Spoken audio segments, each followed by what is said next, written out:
مدثر علاقے کے MNA کا بیٹا تھا۔ سیاسی بیک گراؤنڈ اور اثر و رسوخ ہونے کی وجہ سے کافی بگڑا ہوا تھا۔ یونیورسٹی میں اس کا آخری سال چل رہا تھا۔ ہر کسی کے ساتھ لڑائی جھگڑا، دوسروں کو تنگ کرنا، یہاں تک کہ ٹیچرز بھی اس کی بدتمیزی سے متاثر تھے۔ مگر بڑے لوگوں کو کون کیا کہہ سکتا ہے؟ مدثر کے 5-6 دوست تھے جو ہر وقت اس کے ارد گرد بھنوروں کی طرح منڈلاتے رہتے تھے۔ ان سب میں شکیل مدثر کے سب سے زیادہ قریب تھا۔ شکیل کا تعلق ایک متوسط گھرانے سے تھا۔ مدثر اور شکیل کے دونوں کے سٹیٹس میں زمین آسمان کا فرق تھا۔ مدثر شہر کے MNA کا بیٹا، جبکہ شکیل کا باپ ایک اسکول میں معمولی چوکیدار تھا۔ ان کی دوستی کچھ اس طرح سے ہوئی کہ شکیل اور مدثر ایک ہی یونیورسٹی میں پڑھتے تھے، صرف ان کے ڈپارٹمنٹ الگ الگ تھے۔ ایک دن یونیورسٹی سے باہر نکلتے ہوئے ایک تیز رفتاری سے آتی گاڑی مدثر کو کچلنے ہی والی تھی کہ شکیل نے مدثر کو بچا لیا۔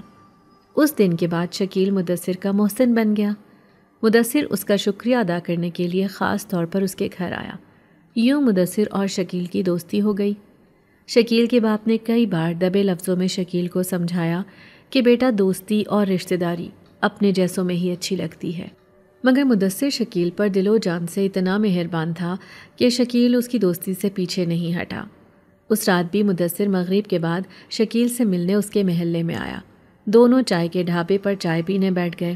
شکیل نے اسے بارہا کہا کہ وہ اسے کسی اچھے ہوٹل میں لے جاتا ہے، مگر مدثر نہ مانا اور بولا، یار شکیل، جب سے تجھ سے دوستی ہوئی ہے اور تیرے محلے میں آنے جانے لگا ہوں، تب سے ایسا لگنے لگا ہے کہ اصل زندگی تو جی رہا ہے۔ ہم تو صرف بناوٹی دنیا میں رہ رہے ہیں۔ دوسروں سے بڑھ چڑھ کر آگے نکلنے کی دوڑ میں زندگی صرف دکھاوا بن کر رہ گئی ہے۔ شکیل مسکراتے ہوئے بولا، مدثر یہ بات نہیں ہے۔ سچ تو یہ ہے کہ انسان کسی حال میں خوش نہیں ہے۔ اتنی دولت ہونے کے باوجود تم خوش نہیں ہو۔ تم اپنی زندگی کو دکھاوا سمجھتے ہو، جبکہ ہم لوگ تمہارے جیسی خوشحال زندگی کو آئیڈیل مانتے ہیں، کیونکہ ہمارے ارد گرد اتنے معاشی مسائل ہیں کہ ہم عمر بھر ان سے نکل ہی نہیں پاتے ہیں۔ مدثر نے چائے کا کپ ٹیبل پر رکھا اور بولا، یار آج کل زندگی میں کچھ زیادہ سکون نہیں آ گیا، نہ کوئی رنگ، نہ خوشبو، نہ ہلچل، ہر طرف ایک ہی موسم ہے۔ تجھے نہیں لگتا کہ موسم بدلنا چاہیے؟ شکیل نے کہا، تو اس میں کیا مشکل ہے، گاڑی لو اور نکل جاؤ ناران کاغان کی طرف۔ تم تو یہ بہت آسانی کے ساتھ کر سکتے ہو۔ مدثر بولا، ہاں مگر اتنا سفر کرنے کا موڈ نہیں ہے۔ اتنے میں اسفند ٹوکری میں پھول لیے ہوٹل کے اندر داخل ہوا اور ہوٹل کے مالک کو پیسے دیتے ہوئے بولا، عارف انکل یہ آپ کے پیسے، بہت شکریہ، آپ نے بر وقت ہماری مدد کی۔ اسفند ہوٹل کے مالک کو پیسے دے کر ہوٹل سے نکل آیا۔ مدثر نے شکیل سے کہا، یہ بچہ کون ہے؟ شکیل نے کہا، یہ بچہ بیچارہ بہت غریب ہے، پھول بیچتا ہے اس کا باپ۔ اتنے میں چلانے کی آوازیں آنے لگیں، چھوڑ دو مجھے، چھوڑ دو مجھے۔ مدثر اور شکیل نے مڑ کر دیکھا، پیچھے 4 سے 5 لوگ ایک آدمی کو بری طرح سے مار رہے تھے۔ ارد گرد کے لوگ ان کے پاس جمع ہو گئے۔ مدثر اور شکیل بھی اٹھے اور ان کی طرف چل پڑے۔ مدثر بولا، اوئے تم لوگ اسے کیوں مار رہے ہو؟ چھوڑو اسے۔ ان لوگوں نے اس آدمی کو مارنا تو بند کر دیا تھا، مگر اسے مضبوطی سے قابو میں کیا ہوا تھا۔ ایک آدمی بولا، یہ شخص میری موٹر سائیکل چوری کر کے بھاگنے ہی والا تھا، میں نے اسے رنگے ہاتھوں پکڑ لیا ہے۔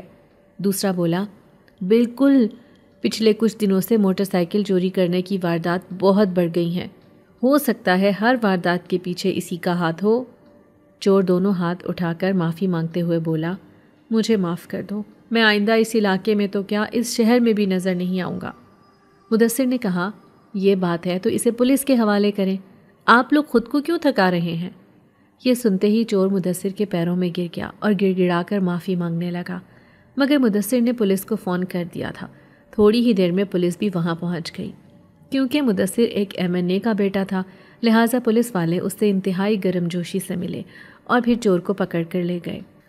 اسفند تھوڑی دور کھڑا یہ سارا تماشا دیکھ رہا تھا۔ اس نے بھی گھر کی راہ لی کہ امی انتظار کر رہی ہوں گی، آج تو بہت ہی زیادہ دیر ہو گئی تھی۔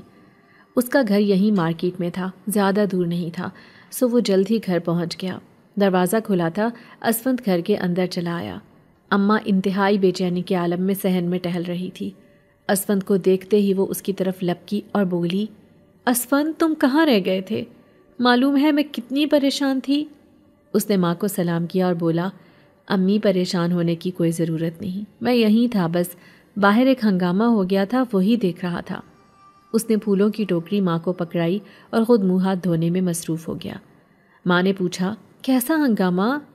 وہ بولا، آج محلے والوں نے کسی موٹر سائیکل چور کو پکڑ لیا، پہلے تو اسے بہت مارا، پھر پولیس کے حوالے کر دیا۔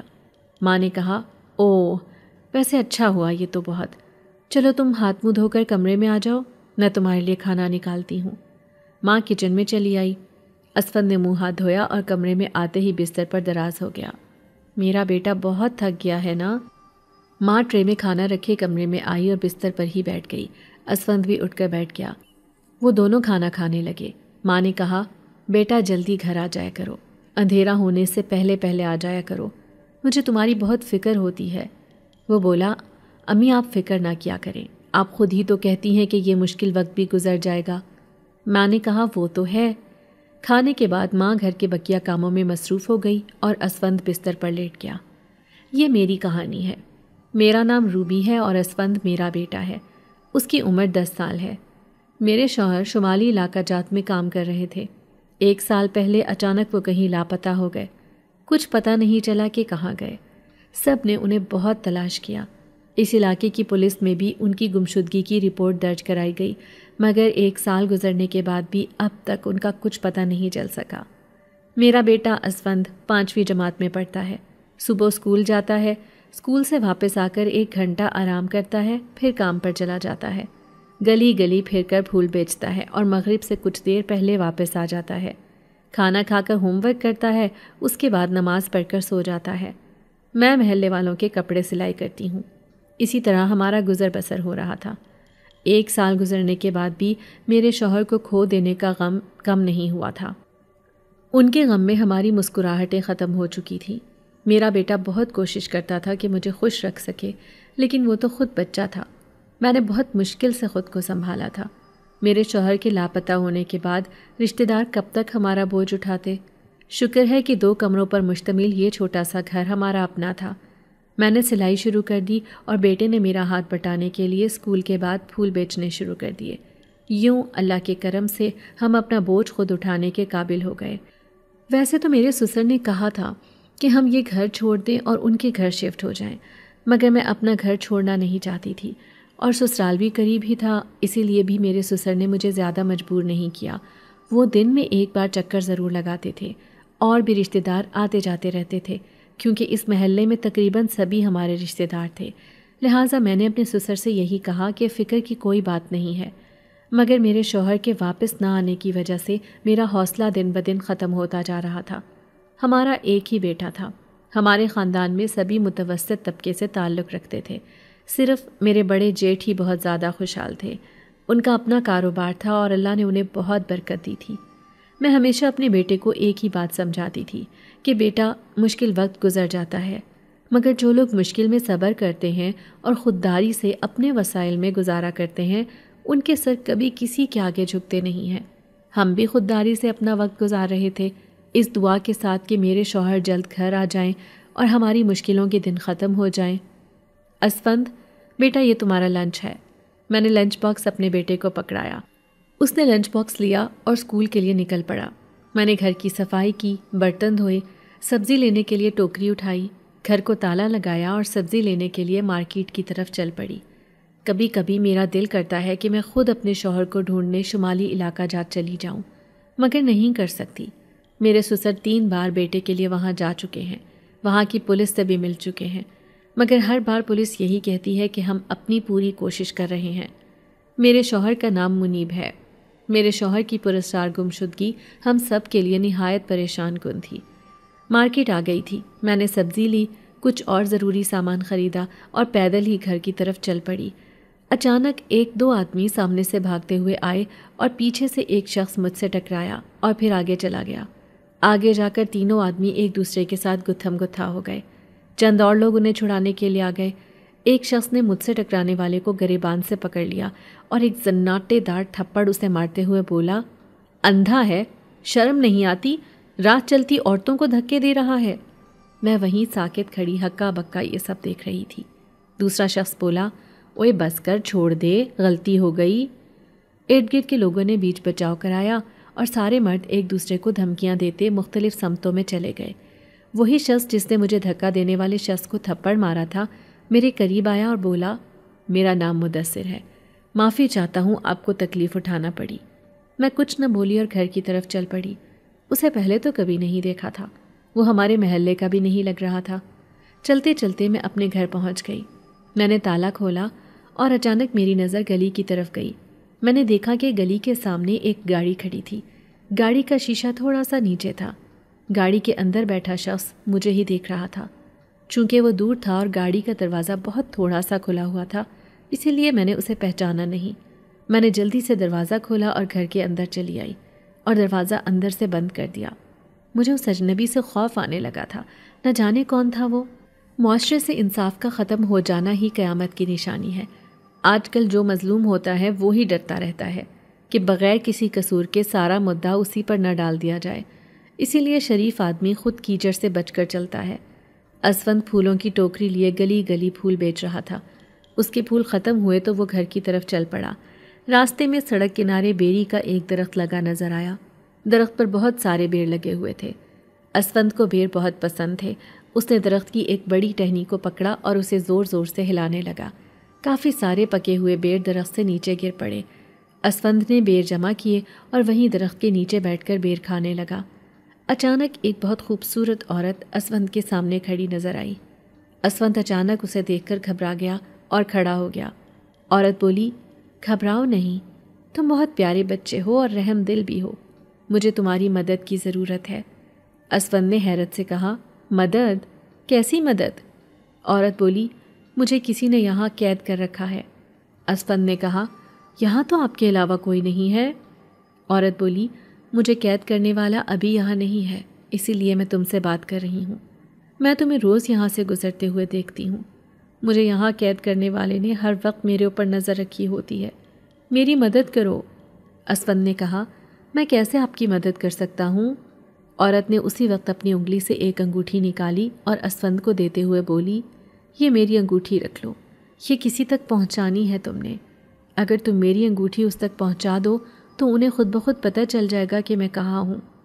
اسفند نے انگوٹھی لیتے ہوئے کہا، لیکن مجھے اس انگوٹھی کو کس تک پہنچانا ہے؟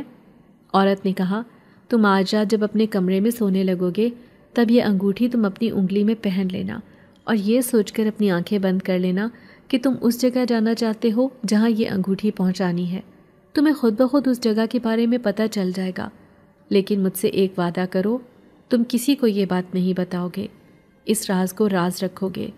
میں نہیں چاہتی کہ جن لوگوں نے مجھے یہاں قید رکھا ہوا ہے وہ تمہیں بھی کوئی نقصان پہنچائیں۔ اسفند نے سوچتے ہوئے کہا، میں آپ کی مدد کروں گا، کیونکہ مجھے علم ہے کہ گھر سے دور ہو جانا کتنا تکلیف دہ ہوتا ہے۔ میرے ابو بھی کہیں کھو گئے ہیں، 1 سال ہوا اب تک وہ واپس نہیں آئے۔ عورت بولی، یہ جان کر بہت دکھ ہوا۔ میرا وعدہ ہے جس دن میں آزاد ہو گئی میں بھی تمہارے ابو کو ڈھونڈنے میں تمہاری مدد کروں گی۔ اسفند نے کہا، کیا آپ سچ کہہ رہی ہیں؟ عورت نے کہا، ہاں بالکل۔ اسفند بولا، ٹھیک ہے، میں آپ کی مدد ضرور کروں گا۔ عورت بولی، اب میں چلتی ہوں، کہیں مجھے قید کرنے والا آ گیا اور اس نے مجھے تم سے باتیں کرتے ہوئے دیکھ لیا تو مشکل ہو جائے گی۔ یہ کہہ کر وہ عورت مخالف سمت میں چل پڑی۔ اسفند نے پھولوں کی ٹوکری اٹھائی اور گھر کی طرف چل پڑا۔ ہم کھانا کھا کر لیٹے، میں اسفند کے پاس ہی لیٹ گئی تھی۔ اسفند نے کہا، امی آج آپ نے کام ختم نہیں کرنے؟ میں نے کہا، کرنے ہیں، بس تھوڑا آرام کر لوں پھر کرتی ہوں، تم تو اتنی محنت کر کے تھک جاتے ہوگے۔ اسفند نے کہا، امی محنت تو آپ بھی کرتی ہیں، آپ نہیں تھکتی تو میں کیوں تھکوں گا؟ میں نے بیٹے کے ماتھے پر بوسہ دیا اور بولی، اللہ تم جیسا بیٹا ہر ماں کو دے۔ میں اٹھ کر کچن میں چلی آئی، بقیہ کام ختم کیے، نماز پڑھی اور اپنے کمرے میں آ کر سو گئی۔ اسفند آنکھیں موندے لیٹا ہوا تھا۔ اس نے دیکھا کہ امی سو گئی ہیں تو اس نے انگوٹھی نکالی اور اپنی انگلی میں پہن لی۔ وہ آنکھیں بند کر کے دوبارہ لیٹ گیا۔ دل ہی دل میں سوچنے لگا کہ جہاں یہ انگوٹھی پہنچانی ہے میں وہاں جانا چاہتا ہوں۔ اسی لمحے اسے ایک جھٹکا لگا۔ خوف کے مارے اسفند نے آنکھیں کھول دیں، مگر جیسے ہی اس نے آنکھیں کھولیں وہ یہ دیکھ کر دنگ رہ گیا کہ وہ ایک کھلے میدان میں کھڑا تھا، مگر یہاں تو دن ہے، ابھی تو رات تھی، یہ دن کیسے نکل آیا؟ اور پلک جھپکتے میں وہ اپنے بستر سے کہاں آ گیا تھا؟ ابھی وہ یہ سوچ ہی رہا تھا کہ ایک دیو قامت شخص اس کے پاس نمودار ہوا۔ اسفند نے گھبرا کر کہا، کون ہو تم؟ مگر اس نے کوئی جواب نہ دیا۔ اس نے اسفند کا بازو پکڑا اور اسے لے کر ہوا میں اڑنے لگا۔ یہ دیکھ کر اسفند چلانے لگا، مجھے چھوڑ دو، تم مجھے کہاں لے کر جا رہے ہو؟ یہ سب کیا ہو رہا ہے؟ دیو قامت شخص بولا، آنکھیں بند کر لو اور چلاؤ مت۔ اسفند چلایا، مجھے نیچے اتارو ورنہ میں تمہارے اوپر الٹی کر دوں گا، مجھے چکر آ رہے ہیں۔ اسی وقت دیو قامت شخص اسفند کو لے کر نیچے اتر آیا۔ اسفند محل کے سامنے کھڑا تھا۔ وہ حیرت سے محل کو دیکھتے ہوئے بولا، یہ کتنا خوبصورت ہے۔ دیو قامت شخص بولا، یہ اندر سے اس سے بھی زیادہ خوبصورت ہے، آؤ میرے ساتھ چلو۔ اسفند اس کے پیچھے پیچھے اندر کی طرف چل پڑا۔ وہ ایک کمرے میں داخل ہوئے۔ یہ بہت بڑا اور نہایت خوبصورت کمرہ تھا۔ ہر چیز سلیقے اور کرینے سے رکھی ہوئی تھی۔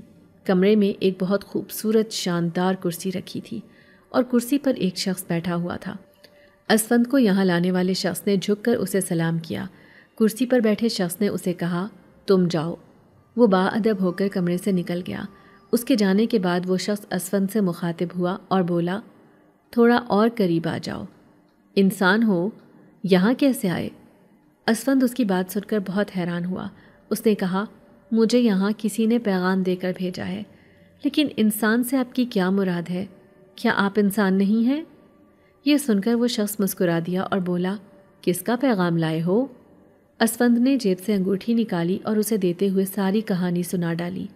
اس شخص نے انگوٹھی کو دیکھا اور اسی وقت اسفند کو لانے والا شخص کمرے کے اندر آیا۔ کرسی پر بیٹھا شخص، جو کہ اب کرسی سے کھڑا ہو چکا تھا اور کافی پریشان نظر آ رہا تھا، بولا، تم سب لوگ نالائق ہو۔ سردار ایوب کو فوراً پیغام بھیجو کہ اس کی بیٹی کا پتہ چل گیا ہے۔ اس بچے کو مہمان خانے میں ٹھہراؤ، یہ ہمارا خاص مہمان ہے، اور فوراً مجھ سے آ کر ملو۔ اسفند کچھ کہنا چاہتا تھا مگر کہہ نہ سکا۔ اسے گھر بھی تو لوٹنا تھا۔ جو کچھ بھی ہو رہا تھا وہ اسے بالکل سمجھ میں نہیں آ رہا تھا۔ تھوڑی ہی دیر میں سردار ایوب کمرے میں آیا۔ شہنشاہ نے اسے اپنے سامنے کرسی پر بیٹھنے کا اشارہ کیا۔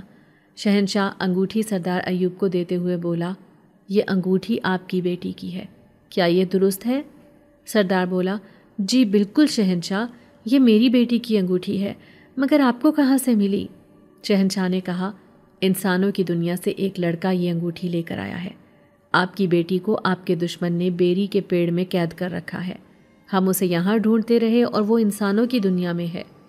سردار بولا، شہنشاہ آپ کا اقبال بلند ہو، میں ابھی وہاں جانا چاہتا ہوں، مجھے وہاں جانے کی اجازت دیں۔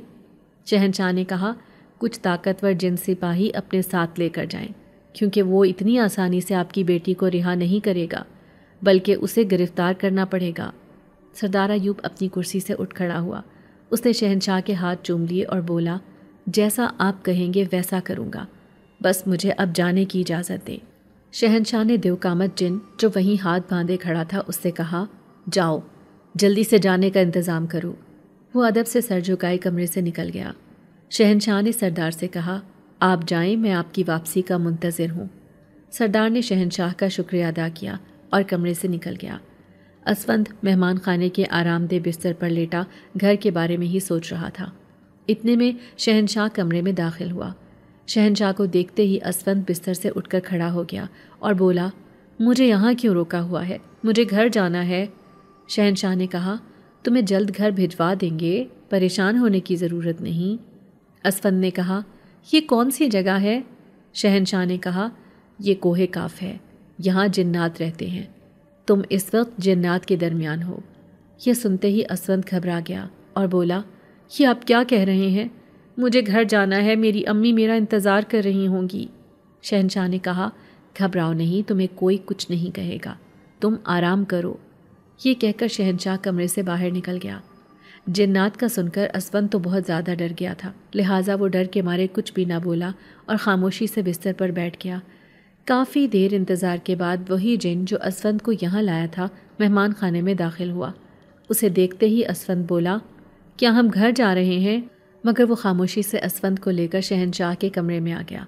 اسفند نے شہنشاہ کے کمرے میں اسی نوجوان لڑکی کو دیکھا جس سے اس کی ملاقات بیری کے درخت کے نیچے ہوئی تھی۔ وہ اسفند کو دیکھ کر مسکرا رہی تھی۔ بولی، خوش آمدید اسفند، تم بہت اچھے ہو۔ میں جن زادی ہوں۔ اس وقت میں نے تمہیں اس لیے نہیں بتایا تھا کہ کہیں تم ڈر نہ جاؤ۔ اسفند نے کہا، آپ کو اپنا وعدہ یاد ہے؟ جن زادی بولی، ہاں بالکل، مجھے اپنا وعدہ یاد ہے، اور اب میں تمہارے بابا کو ڈھونڈوں گی۔ شہنشاہ اور جن ایوب وہیں اپنی اپنی کرسی پر بیٹھے ہوئے تھے۔ ایوب جن نے کہا، بچے تم فکر نہ کرو، ہم سے تمہارے لیے جو کچھ ہو سکا ہم کریں گے۔ آج سے تم ہمارے محسن ہو، خاص کر میرے محسن۔ اسفند نے کہا، مجھے گھر جانا ہے۔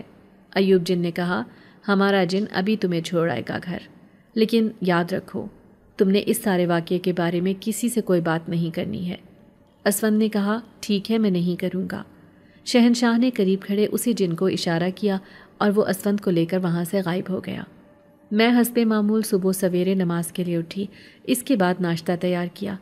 اسفند نے ناشتہ کیا اور اسکول چلا گیا۔ میں معمول کے مطابق گھر کے کام کاج میں لگ گئی۔ مارکیٹ جانے کی تو ضرورت نہیں تھی، کیونکہ ایک دن سبزی لاتی تو وہ 3-4 دن نکال جاتی تھی۔ میں نے گھر کے کام ختم کیے اور سلائی کرنے بیٹھ گئی۔ دروازے پر دستک ہوئی تو میں اٹھی۔ دروازہ کھولا تو سامنے ڈاکیا کھڑا تھا۔ کہنے لگا، آپ کا خط آیا ہے۔ میں نے حیرت سے کہا، میرا خط؟ وہ بولا، جی۔ پھر اس نے مجھے لفافہ پکڑایا اور رجسٹر میری طرف بڑھاتے ہوئے بولا، یہاں دستخط کر دیں۔ میں نے دستخط کر دیے اور خط لے کر گھر کے اندر آ گئی۔ میں نے لفافہ کھولا اور خط پڑھنا شروع کیا۔ خط میں لکھا تھا، جس دن سے آپ کو دیکھا ہے اس دن سے آپ کی ایک جھلک دیکھنے کے لیے بے تاب رہتا ہوں۔ میں آپ کو نہیں جانتا، آپ مجھے نہیں جانتی، مگر دل ہے کہ لگتا ہے صدیوں سے صرف آپ کو ہی جانتا ہے۔ میں صرف ایک بار آپ سے ملنا چاہتا ہوں، بات کرنا چاہتا ہوں، انکار نہ کیجیے گا۔ نیچے اپنا فون نمبر لکھ رہا ہوں، جہاں آپ کہیں گی وہیں آ جاؤں گا۔ خط پڑھتے ہی میرے تن بدن میں آگ لگ گئی۔ آخر یہ کیسی بےہودگی تھی؟ میں نے اسی وقت خط کو پھاڑ کر اس کے ٹکڑے ٹکڑے کیے، چولہا جلایا اور پھٹا ہوا خط چولہے کے اوپر رکھ دیا۔ خبیث آدمی، گھٹیا انسان، اس کی جرت کیسے ہوئی مجھے ایسے گھٹیا خط بھیجنے کی؟ میں غصے میں دانت پیستی پھر سے اپنے کاموں میں لگ گئی۔ 2 دن بعد میں مارکیٹ گئی۔ واپسی پر کالے رنگ کا ہیلمٹ پہنے بائک پر سوار ایک شخص میرے پیچھے تھا۔ گلی کے کونے میں اس نے بائک کھڑی کی اور میرے پیچھے چل پڑا۔ ہیلمٹ ابھی بھی اس کے سر پر تھا۔ میرے تو اوسان خطا ہو گئے۔ میں تیز تیز قدم اٹھانے لگی۔ جیسے ہی میں گھر کے قریب پہنچی، وہ بھی میرے قریب پہنچ چکا تھا۔ میں تیزی سے گھر میں داخل ہوئی۔ دروازہ بند کرنے ہی لگی تھی کہ وہ شخص بھی تیزی سے دروازے کو دھکیلتے ہوئے گھر کے اندر داخل ہو گیا اور اس نے جھٹ سے دروازہ بند کر دیا۔ میں آنکھیں پھاڑے اسے دیکھ رہی تھی۔ اس سے پہلے کہ میں چیختی، اس نے آگے بڑھ کر میرے منہ پر اپنا ہاتھ رکھ کر زور زور سے دبا دیا۔ میں زور سے ہاتھ پاؤں چلانے لگی، مگر اس نے میرے منہ پر ہاتھ رکھ کر مضبوطی سے مجھے جکڑا ہوا تھا۔ وہ مجھے کھینچتا ہوا کمرے میں لے آیا۔ ایک ہاتھ سے اس نے دروازہ بند کر دیا، پھر اس نے اپنا ہیلمٹ اتارا اور قریب رکھی ٹیبل پر رکھ دیا۔ وہ میرے پیچھے تھا، لہٰذا میں اس کی شکل نہیں دیکھ سکتی تھی۔ اس نے اپنا چہرہ میرے کان کے پاس کیا اور سرگوشی کرتے ہوئے بولا، میں نے ہی تمہیں وہ خط بھیجا تھا، لیکن اس لیے نہیں بھیجا تھا کہ تم اسے پھاڑ کر پھینک دو، اس لیے بھیجا تھا کہ اس پر لکھے نمبر پر مجھ سے رابطہ کرو، مگر تم نے نہیں کیا۔ میں 2 دن سے تمہارے جواب کا انتظار کر رہا ہوں۔ دیکھو روبی، مجھے جو چیز اچھی لگتی ہے وہ میں لے کر رہتا ہوں، چاہے مجھے اس کی کوئی بھی قیمت ادا کرنی پڑے۔ سمجھ گئی تم؟ میں چاہتا ہوں کہ تم عزت کے ساتھ سمجھ جاؤ۔ ابھی تو میں واپس جا رہا ہوں، لیکن اگلی بار مجھے آنا پڑا تو تمہیں ساتھ لے کر جاؤں گا۔ یہ کہہ کر اس نے ہیلمٹ اٹھایا اور اسے پہنا، مجھے بیڈ کی طرف دھکا دیا اور خود تیزی سے کمرے سے باہر نکل گیا۔ میں اٹھی اور جلدی سے کھڑکی کے پاس آئی، مگر وہ بھاگتا ہوا گھر سے باہر نکل گیا، اور چونکہ اس نے ہیلمٹ پہن لیا تھا اس لیے میں اسے پہچان نہیں سکی۔ میں خوف سے کانپنے لگی تھی۔ میں تصور بھی نہیں کر سکتی تھی جو میرے ساتھ ہوا تھا یا آگے ہونے جا رہا تھا۔ میں نے دروازہ اندر سے بند کر دیا اور بستر میں گھس گئی۔ خوف کے مارے میرا پورا جسم کانپ رہا تھا۔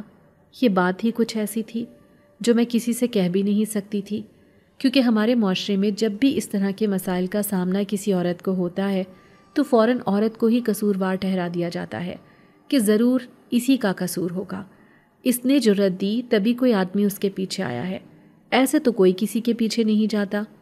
مجھ پر یہی خوف طاری ہو چکا تھا کہ یہ اتنا نازک معاملہ تھا کہ مجھے اب پھونک پھونک کر قدم رکھنا تھا۔ انہی سوچوں میں گم بستر میں لیٹے لیٹے مجھے نیند آ گئی۔ اچانک میری آنکھ کھلی اور میں گھبرا کر اٹھ بیٹھی۔ دروازے پر زور زور سے دستک ہو رہی تھی۔ اسفند کی آواز آئی، امی دروازہ کھولیں۔ اسفند کی آواز سن کر مجھے تسلی ہوئی۔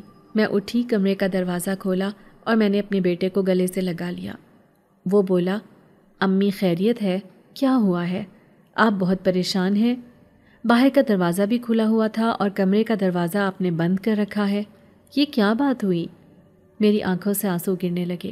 اسفند بولا، امی آپ کیوں رو رہی ہیں؟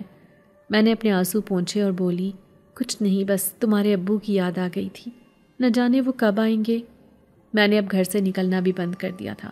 سبزی، گوشت اور ضرورت کا دیگر سامان میں اسفند سے ہی منگوا لیتی تھی۔ سسر کو میں نے پیغام پہنچایا کہ چونکہ اسفند اسکول سے واپس آ کر پھول بیچنے کے لیے چلا جاتا ہے تو اس وقت میں گھر پر اکیلی ہوتی ہوں، وہ اس وقت میرے گھر آ جایا کریں۔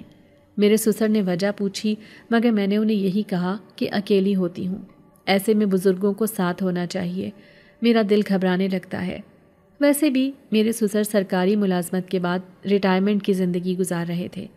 وہ اسفند کے جانے کے بعد گھر آ جاتے، نمازیں یہی پڑھتے، قرآن پاک پڑھتے، گھر سے اخبار لے آتے اور اخبار پڑھتے رہتے، اور یوں وقت گزر جاتا تھا۔ سسر کی موجودگی میں مجھے تحفظ کا احساس رہتا۔ چند دن بعد عشاء کی نماز ادا کر کے میں چھت پر گئی۔ چھت پر میں نے کپڑے دھو کر ڈالے تھے، وہی لینے کے لیے گئی تھی۔ میں نے تار سے کپڑے اتارے کہ اسی اثنا میں ایک شخص چھت کے اوپر چڑھنے لگا۔ یہ دیکھتے ہی میری چیخ نکل گئی۔ میں چھت سے نیچے کی طرف بھاگی، اتنے میں ہی وہ شخص چھت پر کود گیا۔ میں ابھی سیڑھیوں پر ہی تھی کہ اس نے میرا بازو پکڑ کر مجھے اوپر کی طرف کھینچا۔ میری چیخ نکلنے ہی لگی تھی کہ اس نے دوبارہ میرے منہ پر اپنا ہاتھ رکھ دیا اور مجھے کھینچتے ہوئے چھت کے اوپر لے آیا۔ میں نے پورے زور سے اسے دھکا دیا اور وہ دور جا گرا۔ میں نے اس کی طرف دیکھا لیکن اس نے اپنے چہرے پر کالے رنگ کا کپڑا لپیٹ رکھا تھا۔ اتنے میں تیز آندھی شروع ہو گئی۔ ابھی تو موسم صاف تھا مگر اچانک ہی موسم خراب ہو گیا اور تیز آندھی چلنا شروع ہو گئی۔ میں نیچے بھاگنے کے بجائے چند قدم پیچھے ہٹ گئی کیونکہ طوفان بہت تیز تھا اور مٹی اڑ اڑ کر ہماری آنکھوں میں جا رہی تھی۔ وہ شخص اٹھا مگر میری طرف آنے کے بجائے وہ چھت سے ہی واپس نیچے چلا گیا۔ میں نے جلدی سے کپڑے اکٹھے کیے اور نیچے اپنے کمرے کی طرف بھاگی۔ کمرے میں داخل ہوئی اور میں نے دروازہ بند کر دیا۔ یا اللہ، میں کیا کروں؟ شاید یہ معاملہ بہت سنجیدہ تھا۔ صرف گھر میں رکے رہنے سے یہ معاملہ ختم ہونے والا نہیں تھا۔ مجھے کسی کو تو اعتماد میں لینا تھا مگر کس کو لیتی؟ بڑی باجی راجن پور میں رہتی تھی، ان کی شادی راجن پور میں ہوئی تھی۔ 2 دن بعد اچانک میرے شوہر نہ جانے کہاں سے عجیب و غریب حلیہ بنائے باجی کے گھر پہنچ گئے۔ دروازے پر دستک ہوئی، باجی نے دروازہ کھولا تو سامنے میرے شوہر منیب کھڑے تھے۔ باجی نے حیرت سے کہا، بھائی منیب، تم یہاں؟ ہم کب سے تمہیں ڈھونڈ رہے ہیں۔ میرے شوہر اندر چلے آئے۔ تھکن کے مارے ان کے پاؤں شل ہو چکے تھے۔ وہ اندر آتے ہی صحن میں ہی رکھی چارپائی پر بیٹھ گئے۔ باجی نے دروازہ بند کر دیا اور بولی، بھائی منیب، تم نے کیا حالت بنا رکھی ہے، بالکل فقیروں جیسا حلیہ بنایا ہوا ہے۔ بتاؤ تو صحیح کیا معاملہ پیش آیا؟ اتنے میں باجی کے 2 بچے جو کمرے کے اندر بیٹھے تھے آوازیں سن کر باہر چلے آئے۔ باجی نے ان سے کہا، جلدی کرو، انکل کے لیے پانی لے کر آؤ۔ ان کی بیٹی جلدی سے پیالے میں پانی لے آئی۔ میرے شوہر نے پانی پیا اور پھر بتانے لگے، باجی جس جگہ میں کام کر رہا تھا وہاں کچھ لوگوں کی میرے ساتھی دکانداروں کے ساتھ لڑائی ہو گئی۔ اس طرح 2 مخالف گروپس بن گئے۔ لڑائی اتنی بڑی کہ دشمنی میں بدل گئی۔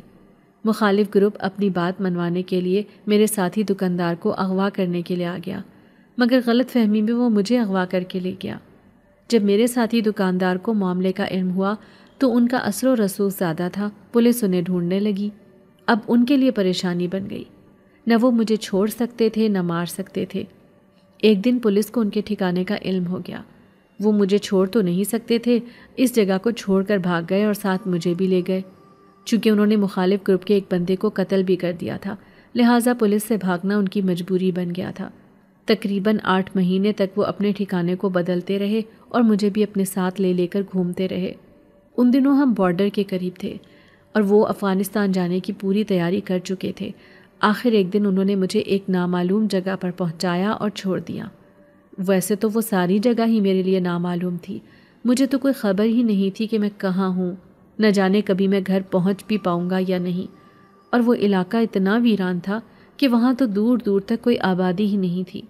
نہ جانے اللہ نے کیسے زندہ رکھا، رب جانتا ہے یا میں جانتا ہوں۔ کبھی کوئی بیری کا درخت مل گیا تو بیر کھا لیے، کبھی کوئی جنگلی پھل مل گیا، کبھی درختوں کے پتے کھا کر گزارا کیا۔ ایک جگہ نہر مل گئی، اس نہر میں بہت ساری مچھلیاں تھیں۔ چونکہ خوراک نہ ملنے کی وجہ سے بہت کمزوری ہو گئی تھی اور مجھ میں چلنے کی سکت ہی ختم ہو چکی تھی، لہٰذا میں نے اس نہر کے کنارے ڈیرے ڈال دیے۔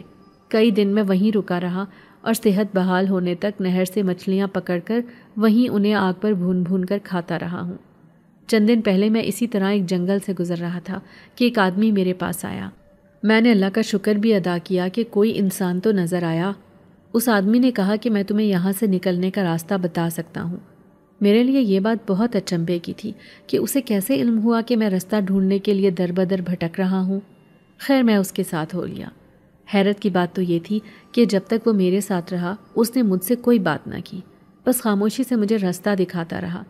مجھے یہاں وہی شخص چھوڑ کر گیا ہے۔ باجی نے کہا، منیب وہ چلا کیوں گیا؟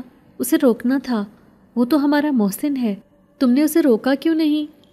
میرے شوہر بولے، میں اسے روکنا چاہتا تھا باجی، مگر وہ اچانک کہیں غائب ہو گیا، مجھے پتہ ہی نہیں چلا۔ میں آگے تھا اور وہ میرے ساتھ ساتھ رہا، پھر پیچھے تھا۔ گھر کے قریب پہنچ کر جب میں نے مڑ کر اسے دیکھا کہ اسے گھر آنے کی دعوت دوں، ایسے تو نہیں جانے دوں گا اسے، مگر جب میں نے پلٹ کر دیکھا تو پیچھے کوئی بھی نہیں تھا۔ باجی بولی، ہائے منیب، بس پھر سمجھ لو وہ کوئی انسان تھا ہی نہیں، اللہ نے تمہاری مدد کے لیے کسی فرشتے کو بھیجا تھا۔ میرے شوہر بولے، جی باجی، شاید ایسی ہی بات ہے۔ باجی نے کہا، بھائی اب اٹھ جاؤ، نہا دھو کر اپنا حلیہ درست کرو، میں یہ خوشخبری پورے خاندان کو سناتی ہوں۔ پہلے تو اپنی غمزدہ بہن کو یہ خوشخبری سناتی ہوں، کب سے نظریں لگائی بیٹھی ہے، تمہاری ایک جھلک دیکھنے کے لیے ترس رہی ہے۔ میں اپنے سسر کے گھر جانے کی تیاری کر رہی تھی، مجھے ہر حال میں انہیں اعتماد میں لینا تھا۔ کل کو یہ بات باہر نکل گئی تو سب مجھے ہی قصوروار سمجھیں گے۔ اسفند کی چھٹی ہونے میں ابھی 1 گھنٹہ رہتا تھا، اتنے میں فون کی گھنٹی بجی۔ میں نے فون اٹھایا، بڑی باجی کی آواز تھی۔ وہ بڑے پرجوش انداز میں بولی، روبی، اپنے دل پر ہاتھ رکھ کر بتاؤ میرے گھر کون آیا ہے؟ میں نے کہا، کون آیا ہے باجی؟ باجی نے کہا، تم بتاؤ۔ میں پہلے ہی پریشان تھی، باجی کی پہیلیوں سے گھبرا گئی اور بولی، باجی میں نے ضروری کام سے سسرال جانا ہے، جلدی بتائیں، یہ پہیلیاں نہ بجھوائیں۔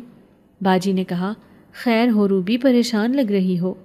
مجھے علم ہے کیا پریشانی ہوگی، منیب کے لیے پریشان ہوگی، لیکن اب پریشان ہونے کی ضرورت نہیں ہے، منیب میرے گھر میں ہے۔ یہ سنتے ہی میں چلائی تھی، کیا باجی منیب آپ کے گھر آ گئے؟ سچ بتائیں باجی، کہیں آپ میرے ساتھ مذاق تو نہیں کر رہی؟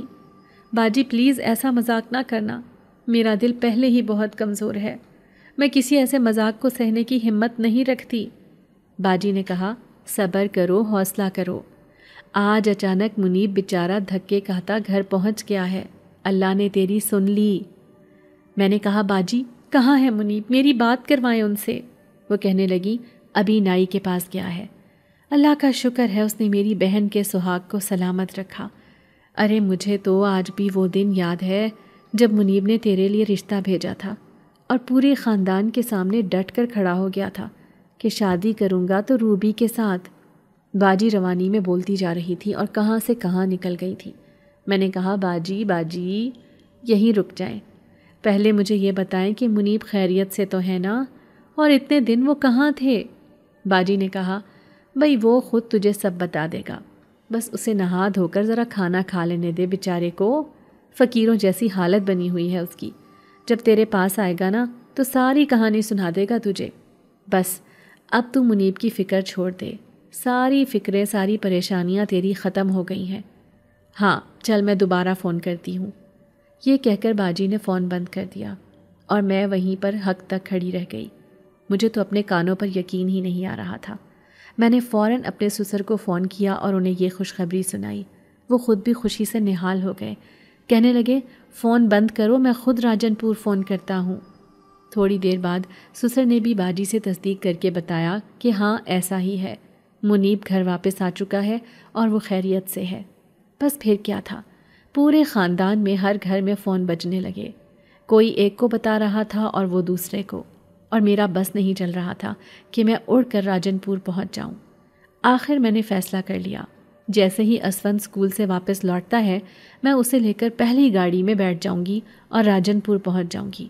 مجھ سے اتنا صبر نہیں ہوتا کہ میں منیب کے یہاں آنے کا انتظار کروں۔ میں جلدی جلدی اپنے کام ختم کرنے لگی۔ اتنے میں فون کی گھنٹی دوبارہ سے بجی۔ میں نے بھاگ کر فون اٹھایا۔ یہ وہ آواز تھی جسے سننے کے لیے میں کتنے عرصے سے ترس رہی تھی۔ یہ میرے شوہر کی آواز تھی۔ کیسی ہو روبی؟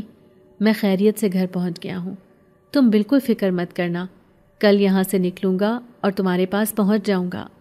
میں بری طرح سے رونے لگی۔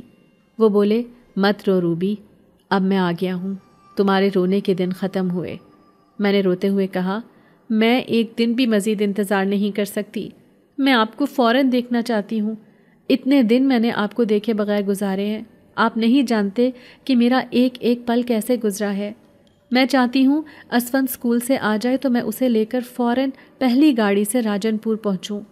میرے شوہر بولے کیوں خود کو تھکا رہی ہو، میں کل نکل آؤں گا، مجھے خود گھر آنے کی جلدی ہے، میں بھی تمہیں اور اپنے بیٹے کو دیکھنے کے لیے کب سے ترس رہا ہوں۔ میں نے کہا نہیں، میں وہاں آ رہی ہوں، ہم وہاں سے اکٹھے گھر واپس آئیں گے۔ باجی نے فون لے لیا اور بولی اچھا میری بہن، جو تیرا دل کرے کر لینا، مگر ابھی منیب کو کھانا کھا لینے دے، بیچارہ کئی دن کا بھوکا ہے۔ میں نے کہا جی باجی، میں بعد میں فون کروں گی، اور باجی میرے شوہر کا خیال رکھنا۔ میں نے فون رکھا ہی تھا کہ اچانک دھڑ سے باہر والا دروازہ کھلا۔ دو انجان آدمی گھر کے اندر داخل ہوئے۔ میں خوفزدہ نظروں سے انہیں دیکھ رہی تھی۔ اس سے پہلے کہ میں دروازہ بند کرتی، وہ بھاگتے ہوئے کمرے تک پہنچ گئے۔ انہوں نے دھکے سے کمرے کا دروازہ کھولا۔ میں چیخیں مارنے لگی تھی۔ ایک آدمی نے کلائی سے پکڑ کر مجھے کمرے سے باہر کھینچا۔ میں نے چلاتے ہوئے کہا چھوڑو مجھے، لیکن وہ مجھے کھینچتے ہوئے گھر سے باہر لے کر جانے لگے۔ گلی میں شور شرابے کی آواز سن کر کچھ محلے والے بھی جمع ہو چکے تھے، مگر کسی کی ہمت نہیں ہو رہی تھی کہ آگے بڑھ کر مجھے ان درندوں سے چھڑوائے۔ ہمارے معاشرے کی بے حسی اتنی بڑھ چکی ہے کہ کوئی آگے بڑھ کر ظالم کا ہاتھ نہیں روکتا۔ میں چلا رہی تھی، اپنی مدد کے لیے لوگوں کو پکار رہی تھی، مگر کوئی میری مدد کے لیے نہیں آیا۔ ان انجان لوگوں نے مجھے گاڑی کی پچھلی سیٹ پر دھکا دیا اور وہ دونوں گاڑی کی فرنٹ سیٹ پر بیٹھ گئے اور گاڑی چلا دی۔ ایک آدمی غصے سے بولا بس خاموش، کوئی آیا مدد کے لیے؟ نہیں نا؟ اب اگر آواز آئی تو مار کر یہیں گاڑی سے نیچے پھینک دوں گا۔ میں بری طرح سے سہم گئی اور خاموشی سے سمٹ کر ایک کونے میں بیٹھ گئی۔ وہ مجھے لے کر ایک ویران جگہ پر پہنچے۔ دور دور تک کوئی آبادی نہیں تھی۔ گاڑی ایک خوبصورت بنگلے کے اندر داخل ہو گئی۔ انہوں نے گاڑی کو بریک لگائی۔ ایک شخص نے دروازہ کھولا۔ اس نے مجھے بازو سے پکڑ کر گاڑی سے باہر نکالا اور گھسیٹتے ہوئے لے کر بنگلے کے اندر چل پڑا۔ بنگلے کے اندر ایک خوبصورت نوجوان لڑکا بیٹھا تھا۔ اس کی عمر یہی کوئی 23-24 سال ہوگی۔ میں نے اسے کہیں دیکھا تھا۔ ہاں، یہ تو وہی تھا جس نے مجھے مارکیٹ میں دھکا دینے والے شخص کو تھپڑ مارا تھا۔ وہ کھڑا ہو گیا اور بولا حنیف، کیا بدتمیزی ہے، چھوڑ دو اسے۔ اس آدمی نے مجھے چھوڑ دیا اور باہر چلا گیا۔ وہ بولا کیسی ہو روبی؟ دیکھو میرے دوست، یہی وہ سرپرائز ہے جس کے لیے تمہیں یہاں پر بلایا تھا۔ بتاؤ میری پسند تمہیں کیسی لگی؟ میں نے دوسری طرف دیکھا اور میرے پیروں تلے زمین نکل گئی۔ شکیل کھڑا مجھے ہی دیکھ رہا تھا۔ وہ میرے محلے کا ہی تھا۔ وہ لڑکا بولا کیا ہوا شکیل، تمہیں چپ کیوں لگ گئی؟ اس طرح کیوں کھڑے ہو؟ بتاؤ کیسی ہے میری پسند؟ شکیل آگے بڑھا اور بولا مدثر، انہیں چھوڑ دے، انہیں واپس جانے دے۔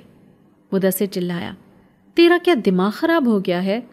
کتنے دنوں سے میں آج کے دن کا انتظار کر رہا ہوں، آج خدا خدا کر کے یہ ہاتھ آئی ہے اور تو کہہ رہا ہے کہ میں اسے واپس جانے دوں؟ شکیل بولا دیکھ مدثر، تو میرا دوست ہی نہیں میرا بھائی بھی ہے، میری بات مان لے، انہیں جانے دے۔ مدثر نے کہا دوست ہے تو تجھے میرے بارے میں سوچنا چاہیے۔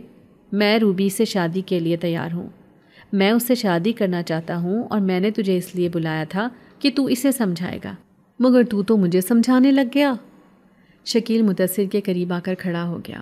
وہ ہاتھ جوڑ کر بولا، دیکھ مدثر، روبی ایک 10 سالہ بچے کی ماں بھی ہے، کسی کی بیوی ہے، سمجھ اس بات کو۔ مدثر نے کہا، تو کیا ہوا، روبی اس سے خلا لے لے گی؟ شکیل، تو مجھے اچھی طرح جانتا ہے، میں MNA کا بیٹا ہوں، روپیہ، پیسہ، طاقت سب کچھ میرے پاس ہے، آج تک میں نے جو چاہا ہے وہ مجھے ملا ہے، انکار سننے کی عادت نہیں ہے مجھے۔ تجھ سے یہ سب نہیں دیکھا جا رہا تو جا یہاں سے، میں سب خود سنبھال لوں گا۔ شکیل نے کہا، میں ایسے نہیں جاؤں گا، میں انہیں ساتھ لے کر جاؤں گا، پھر جو تو چاہے کر لینا۔ مدثر چلایا، شکیل تو ایسا نہیں کر سکتا۔ مدثر شکیل کی طرف بڑھا، اس نے شکیل کو روکنے کی کوشش کی، وہ دونوں نے ایک دوسرے کے گریبان پر ہاتھ رکھ دیا۔ اسی اثنا میں ڈرائنگ روم کے دروازے اور کھڑکیاں زور زور سے کھلنے اور بند ہونے لگے۔ دروازے اور کھڑکیاں دیواروں سے اس قدر زور زور سے ٹکرا رہے تھے کہ جیسے ٹوٹ جائیں گے۔ ڈرائنگ روم میں لگی خوبصورت لائٹس اور فانوس بھی بلنک کرنے لگی، اور ایسا لگ رہا تھا جیسے چھت سے لگا فانوس بھی گر کر ٹوٹ جائے گا۔ ہم سب حیرت سے دروازے، کھڑکیوں اور لائٹوں کو دیکھنے لگے۔ اتنے میں مدثر کا گارڈ حنیف بھی بھاگتا ہوا اندر آنے لگا، مگر اس سے پہلے کہ وہ اندر آتا دروازہ خود بخود بند ہو گیا۔ مدثر چلایا، یہ سب کیا ہو رہا ہے؟ ایک ایک کر کے ڈرائنگ روم کے سارے دروازے اور کھڑکیاں بند ہونے لگیں۔ دروازوں اور کھڑکیوں پر پردے خود بخود گرنے لگے۔ مدثر کا گارڈ حنیف دروازہ کھٹکھٹانے لگا۔ مدثر نے شکیل کو چھوڑا اور یہ کہتے ہوئے آگے بڑھا، یہ سب کیا ہو رہا ہے؟ وہ دروازے کی طرف جانا چاہ رہا تھا، لیکن اچانک جیسے کسی نے اسے زور سے دھکا دیا ہو، وہ الٹ کر سامنے پڑے صوفے پر جا گرا۔ مدثر چلایا، شکیل، تم مجھے دھکے دے رہے ہو، تم مجھے جانتے نہیں؟ اسی لمحے لائٹ چلی گئی۔ دروازے اور کھڑکیوں پر پردے گرے ہوئے تھے، اسی لیے ڈرائنگ روم میں اندھیرا ہو چکا تھا۔ باہر سے مدثر کا گارڈ زور زور سے دروازہ بجا رہا تھا اور ساتھ ہی کہہ رہا تھا، مالک، آپ ٹھیک ہیں؟ اندر کیا چل رہا ہے؟ کمرے میں ہلکی روشنی ہونے لگی۔ اچانک اس روشنی میں سے ایک شبیہ نمودار ہوئی۔ ہم سب اس کی طرف دیکھتے رہ گئے۔ ہم سب کا خوف کے مارے برا حال تھا۔ اچانک اس شبیہ سے ایک آواز آئی، میں جن زادی ہوں۔ اے ظالم انسان، کیا تجھ میں ذرا بھی خوف نہیں؟ کل کو تجھ سے بھی سوال ہو سکتا ہے اس بارے میں جو تو کر رہا ہے۔ کل کو تجھے تیرا کیا بھگتنا پڑ سکتا ہے۔ مدثر اس شبیہ کی طرف یہ کہتے ہوئے لپکا، کیا بکواس ہے، یہ میرے ساتھ کون مذاق کر رہا ہے؟ ہمت ہے تو سامنے آؤ۔ یہ سنتے ہی وہ شبیہ ایک جن زادی میں تبدیل ہو گئی۔ ہم سب اسے دیکھ رہے تھے اور اس کا چہرہ دیکھ کر ہمیں خوف آ رہا تھا۔ وہ واقعی انسان نہیں لگتی تھی۔ یہ دیکھ کر مدثر پیچھے ہٹا۔ وہ جن زادی خوفناک طریقے سے مسکرائی اور بولی، کیوں ڈر گئے؟ آگے بڑھو نا۔ جس عورت کو تم تنگ کر رہے ہو وہ تو کمزور ہے، تمہارا مقابلہ نہیں کر سکتی، اسی لیے اس کے پیچھے پڑے ہو۔ مدثر پیچھے ہٹتے ہوئے بولا، نہیں، میں اس سے محبت کرتا ہوں۔ یہ سن کر جنزادی کی آنکھیں غصے سے لال ہو گئیں۔ اس نے اپنا ایک ہاتھ مدثر کی طرف بڑھایا اور ایک زوردار تماچا اسے دے مارا۔ تھپڑ کھاتے ہی مدثر زمین پر گرا، اور اس کے بعد اس سے پہلے کہ وہ اٹھ کر کھڑا ہوتا، جنزادی نے انگلی کے اشارے سے اسے ہوا میں معلق کر دیا اور اس کا گلا دبانے لگی۔ مدثر ہوا میں معلق اپنا گلا چھڑانے کے لیے ہاتھ پاؤں مار رہا تھا۔ یہ منظر انتہائی خوفناک تھا۔ میں اور شکیل دونوں ہی خوف سے تھر تھر کانپ رہے تھے۔ اسی وقت میں آگے بڑھی اور اس جنزادی سے بولی، اسے چھوڑ دو، میں نہیں چاہتی کہ یہ مر جائے، کیونکہ مرنے والے کبھی لوٹا نہیں کرتے۔ یہ سن کر جنزادی نے اسے چھوڑ دیا اور وہ زمین پر آ گرا۔ جنزادی نے کہا، دیکھا، معصوم اور نیک دل لوگ ایسے ہوتے ہیں جو ظلم کا جواب بھی نیکی سے دیتے ہیں۔ مدثر اپنے گلے کو پکڑ کر اپنی سانسیں بحال کر رہا تھا۔ کہنے لگا، شکیل، روبی کو لے جاؤ، اسے لے جاؤ میرے سامنے سے، کوئی تمہارا راستہ نہیں روکے گا۔ شکیل اسی وقت مجھے لے کر وہاں سے نکل آیا۔ یہ خبر پورے علاقے میں جنگل کی آگ کی طرح پھیل چکی تھی۔ میں گھر پہنچی، شکیل بھی میرے ساتھ ہی تھا۔ میرے شوہر تک بھی یہ بات پہنچ چکی تھی اور وہ راجن پور سے نکل چکے تھے۔ میرے سسر میرے گھر بیٹھے میرا انتظار کر رہے تھے۔ خاندان کے کچھ اور بڑے بھی سر جوڑے بیٹھے تھے، لیکن ہوا وہی جس کا مجھے پہلے سے خدشہ تھا۔ میں جو خود مظلوم تھی، مجرموں کی طرح ان کے سامنے کھڑی تھی۔ میرے سسر نے اپنا فیصلہ سنا دیا تھا۔ جس عورت کو گھر سے دن دہاڑے اغوا کر لیا گیا ہو اور وہ کچھ دیر باہر گزار کر آئی ہو، وہ اب ہمارے گھر کی بہو نہیں رہ سکتی۔ شکیل نے سب کو بہت سمجھانے کی کوشش کی مگر بے سود۔ اب انتظار تھا تو صرف میرے شوہر کا کہ وہ کیا فیصلہ کرتے ہیں۔ میرے لیے ان کا فیصلہ اہم تھا۔ رات گئے میرے شوہر گھر پہنچ گئے۔ دوبارہ سے آدھی رات کو کچہری لگ گئی۔ اسفند اپنے ابو سے مل کر بہت خوش تھا، لیکن خوشی میرے قریب پہنچ کر بھی مجھ سے دور کھڑی تھی۔ کیا ستم تھا۔ شکیل کو میرے شوہر کے آنے کا علم ہوا تو وہ بھی دوڑا دوڑا چلا آیا۔ ایک بار پھر ساری کہانی میرے شوہر کے سامنے رکھی گئی۔ میرے سسر نے تو اپنا فیصلہ سنا دیا۔ خاندان کے کچھ بزرگوں نے میرے سسر کی تائید کی اور کچھ کنفیوز کھڑے تھے۔ انہیں سمجھ نہیں آ رہا تھا کہ وہ کیا کہیں۔ تب شکیل بولا، منیب بھائی بھابھی بے قصور ہیں۔ مدثر امیر ماں باپ کا بگڑا ہوا بیٹا ہے، میرا دوست ہے۔ اس نے بھابھی کو مارکیٹ میں دیکھا تھا اور وہ خود سے ہی اپنے ذہن میں کہانیاں بنانے لگ گیا تھا۔ اس نے مجھ سے بھی ذکر کیا تھا، لیکن اس نے مجھے یہ نہیں بتایا تھا کہ وہ روبی بھابھی ہیں۔ بھابھی کا کوئی قصور نہیں ہے۔ یہاں پر کھڑے سارے بزرگ شاید مجھ سے ناراض ہوں، مگر سچ یہی ہے کہ بھابھی کو قصوروار سمجھنا ان پر بہت بڑا ظلم ہے۔ میرے شوہر کو گواہی مل چکی تھی، فیصلہ انہوں نے کرنا تھا۔ تھوڑی دیر وہ سوچتے رہے اور پھر بولے، ابو جان میں روبی کو نہیں چھوڑ سکتا۔ ہمیں ظالم کے ساتھ لڑنا چاہیے، مظلوم کے ساتھ نہیں۔ اور ہمارے معاشرے کا المیہ ہی یہی ہے، ظالم کا ہاتھ کوئی نہیں روکتا کیونکہ وہ طاقتور ہوتا ہے، جبکہ مظلوم کو دبانے کے لیے ہر کوئی کھڑا ہو جاتا ہے۔ ہونا تو یہ چاہیے تھا کہ جس وقت روبی کو مدثر کے آدمی دن دہاڑے لے کر جا رہے تھے، محلے والے تماشا دیکھنے کے بجائے مل کر انہیں روکتے تو وہ روبی کو لے جا ہی نہیں سکتے تھے۔ یہ واقعہ کوئی آدھی رات کو تو نہیں ہوا تھا، دن دہاڑے ہوا تھا جب لوگ وہاں محلے میں چل پھر رہے تھے۔ میرے شوہر بہادری سے میرے ساتھ کھڑے ہو گئے۔ بزرگوں کو اپنا فیصلہ واپس لینا پڑا۔ میرے شوہر نے شکیل کا شکریہ ادا کیا۔ اللہ نے مجھے میرے اتنے سالوں کی محنت اور ریاضت کا یہ صلہ دیا کہ آج میرے شوہر میری طرف آنے والے طوفان کے سامنے ڈٹ کر کھڑے ہو گئے۔ انہوں نے مجھ پر یقین کر کے مجھے ایک بار پھر زندہ کر دیا۔ عورت کبھی نہیں ہارتی، وہ صرف تب ہارتی ہے جب اس کا شوہر اس سے بیگانہ ہو جائے۔